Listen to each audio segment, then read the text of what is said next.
Welcome to the Flip Thinking Podcast. In this podcast, you'll listen to intimate conversations between Berthold Gunster and his guests. Together, they'll explore the guest's personal problem and try to make it feel lighter or make it disappear altogether. This can be achieved in different ways. Sometimes they can simply solve the problem, but more often than not, they'll find that they have to let go of expectations or views they hold about themselves. At other times, they can only observe the fact that there is a problem without judging it. And in some cases, they can flip think the problem.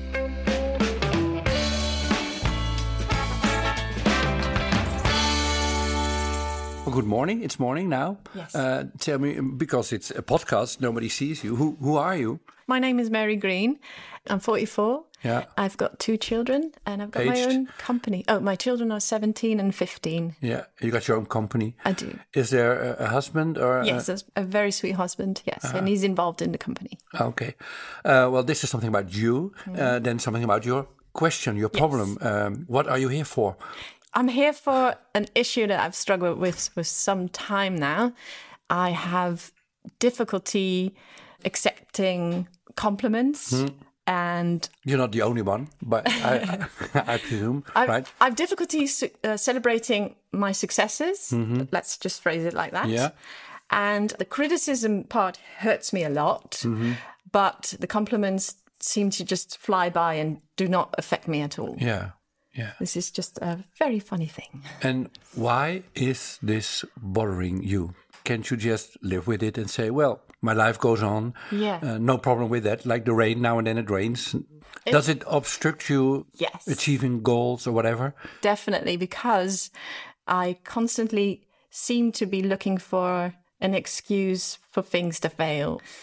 It feels like I'm sabotaging myself constantly. That's what it feels like. Can you give me an example? A very painful one. A painful one, The more painful, the better.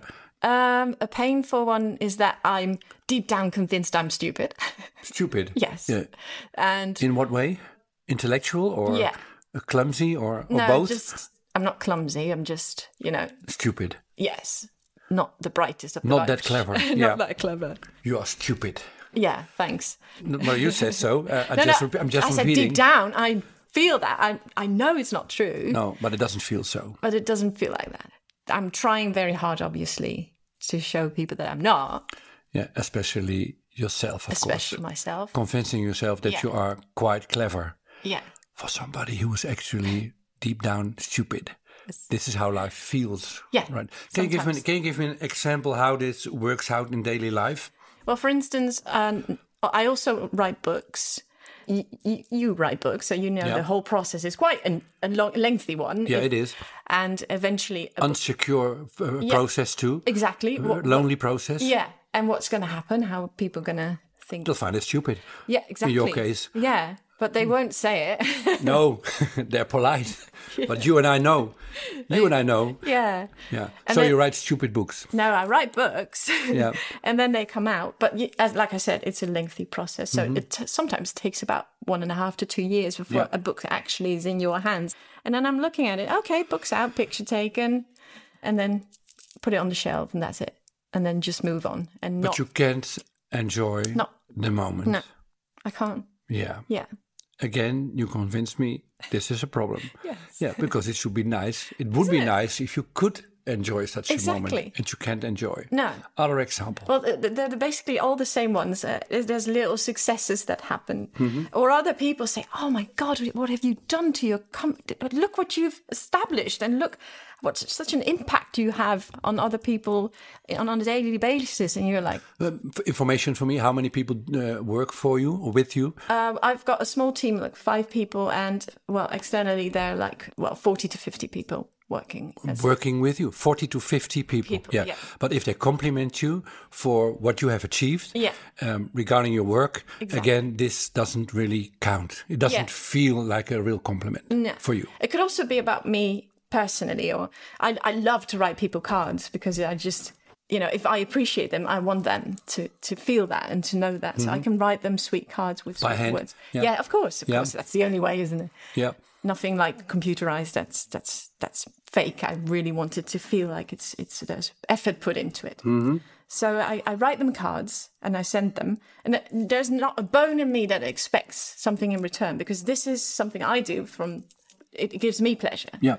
And then when they return it, it's hard for me, when they reciprocate the gesture, Yeah. it's hard for me to sort of think, oh, they probably did that because I sent them that card in the first place. So they felt they had to do so instead of that they just like you or exactly. whatever. Yeah. So that's a bit of a problem. So in this case, when people are sending you a card, this has nothing to do with stupid, I presume, does it? No. It's something else, I sense. That's true. So why is it difficult to embrace that somebody is nice to you sending you a postcard? But do you think they really think of you because they are only doing it because they have to do something back, right? Not because they really like you, love you, or whatever? Well, there is a small group of people who I truly believe that is actually true, that they love me unconditionally. And we're not talking about those. No, we're talking about the other ones. The outer layer, yeah. I've struggled a bit for the last couple of years. And then when someone walks in and says, look what you've established here, this is fantastic. And so, thank you so much for achieving this. And then you think, well, you don't know what I've been doing for the last couple of 2 years. I've been just wallowing in self-pity. You don't really know me. You don't really know me. You don't really know me. No. And if they really knew you, what would they see then? That there is someone has trouble accepting that it's never good enough. You're looking for words now. Yeah, it's never good enough. So same question. Yeah. If they really saw you, what would they see? The struggle and how many things fail, actually. Because they see the successes, obviously. So how many books did you write that are still in your computer? You're asking me now? Yeah. 12? Exactly. Yeah. So they don't. No one sees the amount of effort you put in those projects that did not succeed. So you think, okay, you're right. You see, so actually you only see the tip of the iceberg. So actually you're a failure and now and then there's a success. Yeah, maybe. By accident. By accident. Maybe. Is this how it feels for you? Yeah. So actually you're a failure. A lot of things go wrong, don't succeed. But now and then, accidentally, things miraculously work out well. And there's sudden kind of a coincidence success or something like that. I know it's not true. I know, but I'm not talking with your brain. I'm talking now with your emotional system, with how life feels, not how you think about yourself, how it feels. And I always downplay it by saying, I'm not alone. I haven't done that by myself. I couldn't have done it without this person or that person. Because actually what are you in essence, besides being stupid, which we have found already? There's something else there. There is something else there, is there? I'm not good enough for something, that's it, probably. You could have done that too, if maybe. I don't know. So, and who are you then? What kind of person am I then? Yeah. Not good enough? I think that's inadequate. Inadequate is a good word. Inadequate. Yeah. And do you have a more painful word for the same? You want to see some tears? Yeah, I want to see pain. You want to see pain? I want to go. Yeah, the more it hurts, the better for this podcast, because then we go to the core of what we are looking for. I thought about that. Inadequate is quite warm, I presume. Yeah. So how would you describe in English somebody who is inadequate? Maybe it's an imposter. Maybe, I'm not sure. Yes, that's right. But what are you impostoring about? It has to do with being an imposter, yes, of course. But this is too vague and too general a description. I know. So what are you hiding then if you are an imposter? What are you afraid they might see if they really see you? We already know that you are, in essence, stupid. Thank you very much. The more it hurts, the more you hesitate. While I'm saying this, the more we are warm, right? Mm-hmm. We are warm with this. Yeah. We'll be back to stupid. Mm-hmm. Can you comprehend me? You follow me? Because it's quite difficult, I presume, for somebody who's not that clever to, although your English is far more better than mine.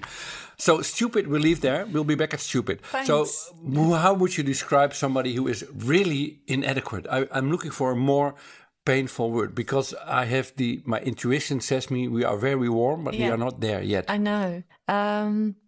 Could do better. I'm trying to grasp it. I am struggling because inadequate is very good. It's Not perfect, obviously.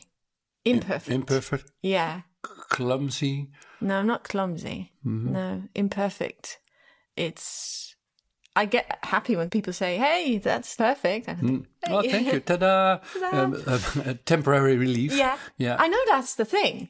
That's the thing. It's just it's like a little drug you get. It's like a little dopamine. A little dopamine. There you dopamine, go. Not dopamine. No, Dopamine. Thank you for correcting me. Yeah, no worries. Oh, you're that clever.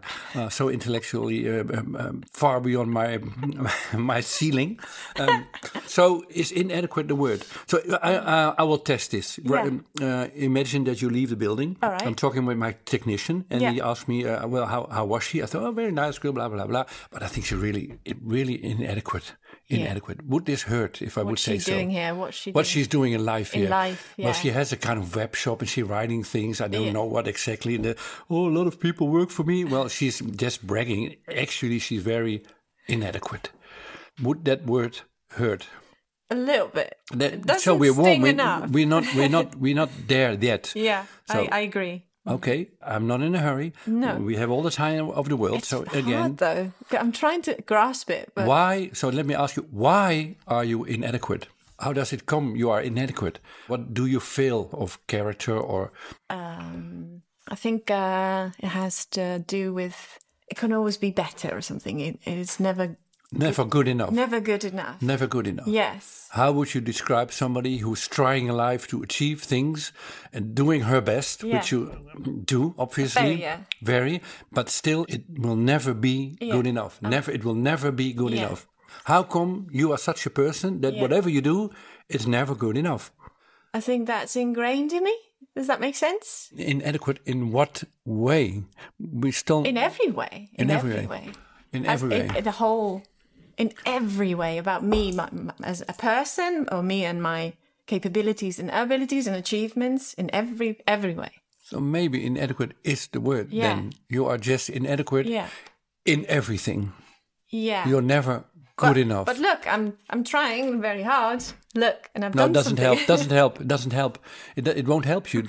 How much success you will achieve in life, this voice in your head will always say, it's luck, it's coincidence, exactly. It will fade away. It wasn't really you. It wasn't really you. It was your husband. Yeah, because in essence you are inadequate, a failure. Yeah. A failure. You said a new word, not good enough. I said failure, inadequate, not good enough. Basically, those three do so it. You are stupid. Sort of cut. What, sorry? They sort of cut me a little bit. The words. Yeah. Inadequate and a failure. And you're reading my face, I can tell. Mm-hmm. I do, yeah. Maybe a failure, it hurts a little bit more than inadequate. Yeah. But basically on you're on such everything. A failure. On everything, as a human being. You failed. Actually, you shouldn't be here on Earth. Well, that's maybe why I'm trying so hard to make sure others feel that they do belong. Does that make sense? A lot. We are now... I don't belong. You don't belong here. Yeah. Uh-oh. I'm just repeating what I hear, right? You don't belong. You have to deserve your place. Yeah. How do these words feel for you? You do have to deserve... That hurts. Yeah. Don't belong. I see some tears. Yeah. Yeah, I was waiting. I wasn't waiting for that. No, I wasn't. Promised myself I wasn't going to cry. Well, you're again a failure in this too. Yeah. Yes, exactly. Yeah. See? But you don't belong on Earth. Yeah. Actually, you're inadequate. I'm inadequate, yeah. But this must be a deep, old... Yes. unsolvable pain. Yeah. Because how can you prove the world and yourself that you do belong? You will never prove so, because everything happens by accident. A lot of things will fail and life goes on and on and on. It's not a success story. Nobody's life will ever be. So you can never prove yourself that you belong here. Have to prove. As long as you think really that you don't really belong here. Yeah, but I think I'm doing it. I think I'm proving it very hard to everyone else except myself. But as long as you're proving something, you have to prove something. Yeah. The proving in itself is part of the problem. Yeah. You should just be walking around on Earth and just be here without having to prove you deserve a place. You just have a place. Yeah. And you're sitting on a chair, you're entering this building, later on you will leave the building, you are walking on the street, you are here. Yeah. But a voice in your head says you have to deserve being here. Yeah. Yeah. So, is this voice in your head a friend, an enemy, an ally? How would you describe this voice in your head? Can I say it sounds like my mother? Yeah, I was thinking you would say exactly this line, and you said so. Yeah. The voice is my mother. Yeah. You know that voice, don't you? I know, yeah. But my mother has a different words, different language, but the systems are the same, the patterns are the same. Quite. So there's a voice of your mother in your head, you don't belong here. And you have to do really hard, you have to try, you do your best, and then maybe you will belong once. Is this the pattern? Yeah, I do think she wanted me, but I think she had very high expectations of just me. I have siblings. Yeah. And they recognize they're being treated differently than me. And how were you treated different than your siblings? That I had to achieve more, do more, be better. Do your best. Yeah. Yeah. Did your mother have dreams about her life that she didn't fulfill? Yeah. And she gave those dreams to you? Well, okay. Congratulated with this. She wanted to be a teacher. And you became a teacher, right? Yeah. So she had all kinds of dreams she didn't realize. Yeah, quite. But then she had a brilliant daughter. I'm blushing, yes. Yes, no problem with that. But she thought she had a brilliant daughter, and she raised you in order that you could fulfill her dreams, which she projected on you. Yes. Can I say so? Absolutely. Yeah. So now you achieved a lot of dreams your mother had. And it's still not good enough. Can you say to this voice in your head, does she still live? Or but it's the voice in your head we are dealing with now, not your actual mother. It's all about you. So now you're 44, right? So you're midway, right? Halfway. Thanks, I hope so. At least. So being 44, knowing that you are trying to obtain a place on earth so you may be here by fulfilling the dreams of your mother. What could you say at this point in your life to this voice in your head that's all the time saying it's not good enough, you are not good enough, you are inadequate, you shouldn't be walking on this earth before blah, blah, blah, blah, blah? Basically, it has to do with that I'm not good enough for her. And I've tried that for such a long time, to be good enough for her. And then realizing I couldn't be good enough ever. Actually, my latest anxiety attack was because my mother said I didn't say hi to her in a proper way. Yeah, you laugh about that. You can feel in a lot of areas. Exactly. Yeah. So even that, the smallest of the things can be wrong for her. And it's never good enough. It's never good enough. Well, I'll help you. All right, here we go. You say to the voice in your head, Mom, you had a lot of dreams in life for yourself you didn't fulfill. You projected them on me. You wanted me to be better. And I can embrace this pursuit. This is what parents do with their children. You gave me a kind of burden because I had to prove a lot of things, which were actually your dreams, but I did so. I succeeded. I have a wonderful company, a family, I have children. I did the things you wanted me to do, and I'm ready. And now I let it go. I'm just here. I don't have to prove anything more. And if you are saying to me, or if this voice in my head is saying to me, you're inadequate or you don't belong here, I'll smile. I say, thank you very much. You're pushing me. You want me to make everything out of life that's possible. But I don't follow this path anymore. For me, it's good enough. I'm here. Thank you very much for advising me. Thank you very much for challenging me. Thank you very much for criticizing me. It brought me a lot, but I'm 44. I'm halfway now, and I will go my own path. Okay. Could you say this to this voice in your head? I think I can. How does this sound? I'm monologuing now, right? Yeah. But how is this monologue working? What's happening with you listening? I think I can do that, but then there's constant proof she throws at me. So how do I deflect those comments or? How do you know? The question is, how do you deal with her in daily life? Yeah, because I feel like it's a trigger. Do you know? It constantly brings me back to that feeling. Laugh, make jokes about her, confront her with this, ignore it. There are a lot of strategies, but the problem is not between you and your mother. The problem is between the voice in your head and your desires, what you want in life, and who you are. I can understand that. It's the internal dialogue that's the problem. Yeah. And once you fix this or let go better. But if I know this, because I can totally get what you're saying, but apparently I'm still looking to be validated outside myself. Yes, but other people to. I dare to presume that this will slowly fade away. this need for validation, this need for being complimented all the time or whatever, being validated, I dare to predict that this will diminish. Okay. Why, though? Because you can never win the fight. No. It's good enough for now. Yeah. Your life, there's one simple sentence: you are here. Mm-hmm. So it's very strange that you have to prove that you may be here because you already are here. Yeah. It's a fact. You are walking the earth, right? You're living on this planet. It's a fact. Yes, that is true.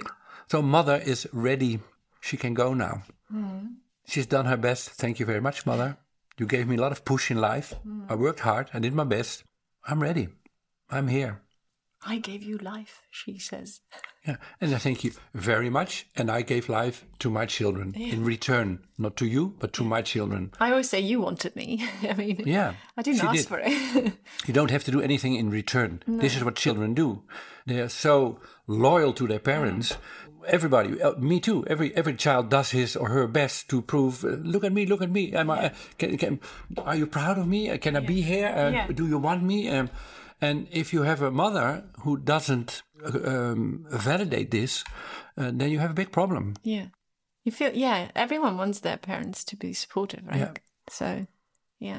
But some people have parents that will never say you are good enough, or that will never say I love you, or that will never say, whatever mistakes you make, I embrace you as you are. Some parents are incapable of doing so, which is a problem for them. It's true. At first, but then second, for you too. Well, I can see how her behavior has changed. For example, my way of parenting, because I vowed obviously to never become like my mum. Mm-hmm. So the one thing I'm now doing is just, I am here for my children. And if they need me, then you're there. I'm there. And then because I do that, they are with me so much automatically because we create this space for them to just be. Yeah. And the suffocation that I felt as a child and later on. Can you validate or compliment yourself for this? Well. That's a difficult question. Yeah. The answer is maybe or no. There's not a clear for how you raise for being a mother. For being a better mother. Yeah. For trying to be a better mother. Yeah. This is your old pattern. It is. Yeah, you're always trying to be. It's not good enough. Yeah, I'm trying to make it smaller. This is all pattern. You don't have to make it smaller. Because you're doing your best, and that's fine. But if I were to say I'm such a good parent, that would be arrogant. That would be. No, but that's the other side of the same coin. Giving yourself compliments is a way of proving to yourself that you may be here. That you are okay. And this constant fight that you have to prove yourself, this is the fight you have to stop. So compliments or bragging doesn't work. It's a part of the same pattern. All right. You're a mother and you're doing your best, and that's fine. That's good enough. But I can tell myself, you're doing a good job. I'm there for them, and this is what I'm doing to my best knowledge and conscience and integrity. Yeah. And maybe I make mistakes. Well, I will make mistakes. Everybody makes mistakes. But I am good enough as a mother. And if they tell me something or if I learn something I can do different or better, I will adapt and learn and change. Yeah. But we all have our failures, our shortcomings. Yeah. No problem with that, as long as you know that you are living on earth and you are just here. But as long as you think you have to deserve your place, then you need compliments. And they never work. Yeah, look at how well I'm doing. Yeah. Mm. Yeah. Like but you should have said to your mother, and then she should have answered very well. But you can bicycle without your hands. Brave. That's good. Yeah. But she was never going to do that. No. So now you're going to do this for yourself. Okay. And this voice will, the rest of your life, it will be there. Yeah. But it will diminish, I presume, I hope. Because one thing you can hold on is that you are here. You're here. So I validate you if you need so. You're here. Yeah. But the validation is just based on not what I achieved, but just for being. That's what you're saying. I validate that you are here, and that's good enough. Yeah. And you do your best, and that's good enough. Yeah. There's nothing to prove. No. Ooh. That is a weird thing. I don't know if that will fit in my head. Yeah, because I think it has shaped your life and all your all my actions. work and all your actions. Yeah.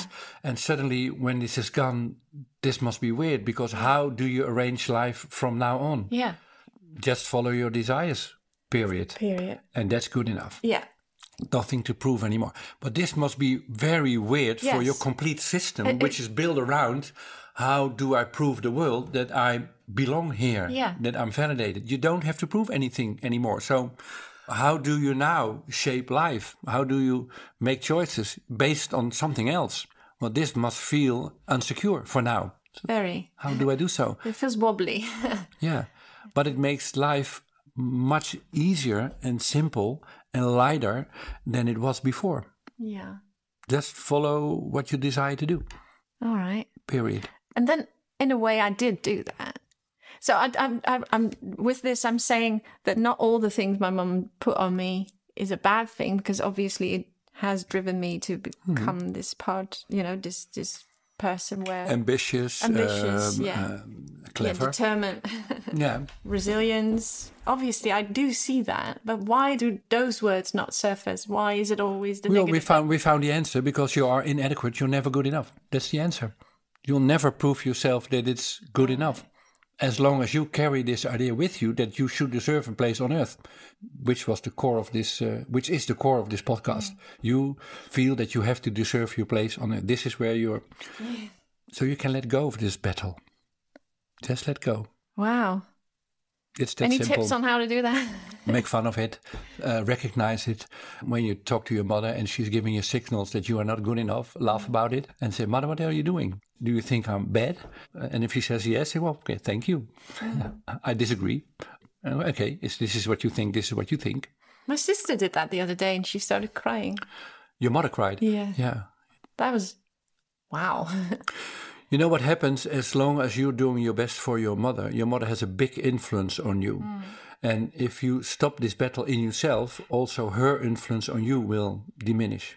It's not there anymore, which is for her, I presume, quite difficult or new. Yeah. She has to adapt to this too, because you're not longer a puppet on her string then. No.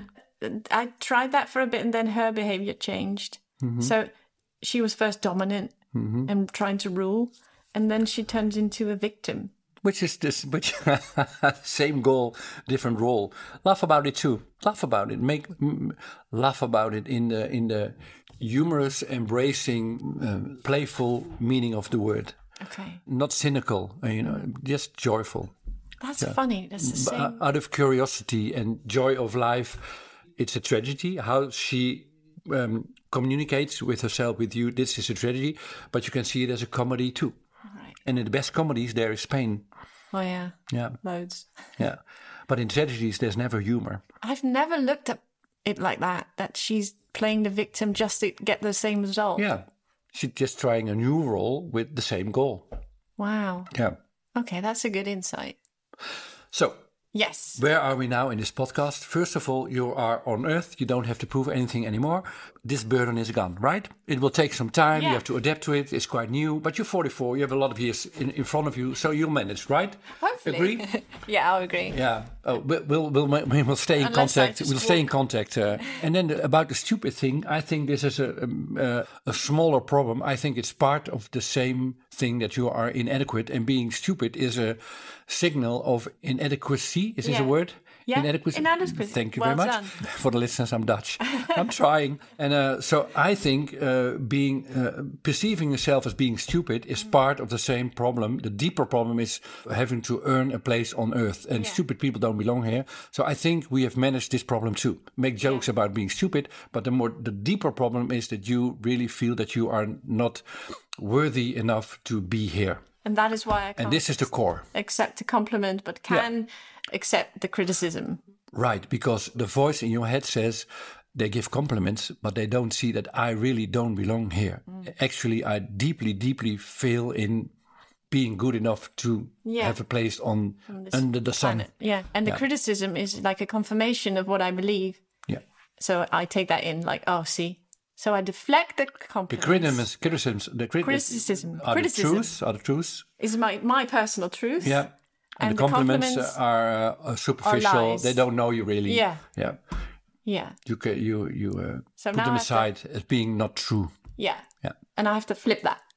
Yeah, and well, be careful with your words now. The compliments and the criticisms are part of the same pattern, because if you get a compliment, there's this temporary feeling of the dopamine moment. Yeah. And as long as you need those moments, you are still in the old pattern. Okay. So a compliment is a compliment, and that's fine. It doesn't mean anything else than just a compliment. Yeah. As long as it means something else, then you're still in the old pattern. Taking a compliment, thank you very much. Okay. Yeah. Sometimes I do things right. Sometimes I do things wrong. I want to know both. Yeah. And they don't mean anything about who I am. They mean something about what I do. Life is not from now on for you anymore about who you are. It's about what you do. Okay. Who you are. You're not being judged for who you are. But... Who you are is your personal business. Nobody has to interfere with who you are. Okay. Your mother did, but she's ready. Yeah.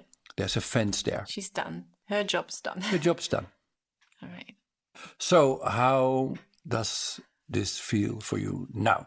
It's a bit weird, I have to admit, because you seriously have lived this way. You created for these 44 patterns. years. Yeah, exactly. You've created these patterns. Well, you've had help from outside people to create these patterns. And although I can see the benefits of them, also, I've been driven by maybe the wrong sort of... It's not a free choice. You have to prove you're good enough. Yeah. You're living away in a kind of jail or... Yeah, so I need to free prison. myself. Yeah. So I'm trying to see... comprehend this idea. I'm trying to comprehend. I'm trying to see a future where I can just do what you've advised me to do. And I don't see it yet, but... that's because holding on to things is far more easy. I presume that every action you take from now on a daily basis, 20, 30, 40 times a day, this voice in your head will say, you're not good enough. You have to prove yourself. This will go on. But from now on, until this podcast, you really thought this is what you were. And you believed this story, you integrated it in yourself. Yeah. You didn't recognize it as a separate voice. But now you can discriminate this voice. You can look at it as an outside power. Yeah. And it's not who you are. It's a voice telling you things. Yeah. And you can talk back to this voice and say, thank you very much. Yeah. You've been helpful for 44 years. It's very good to push myself. I will do this in the future too. Yeah. Only as a free choice and not because I have to do so, because I have to earn a place on earth. So thank you very much now. And I will just go and do things. If you get a compliment, thank you very much. It's nice to have a compliment. Yeah. But it's not that you temporarily have deserved a place on earth. It's just a compliment. Nothing more and nothing less. It doesn't say anything significant about myself. No. All right. But this will take time. Okay, thanks. 2, 3, 4 months, because all the time, this old system, this is what needs to break down. Yeah, it needs time. Yeah. But it starts with recognition and humor and discrimination. It's not you, it's a voice in your head. It's okay. Just detach from that then. Yeah. Okay. And humor, making fun of it, is the best way. So I have to make fun of it. Laugh about it.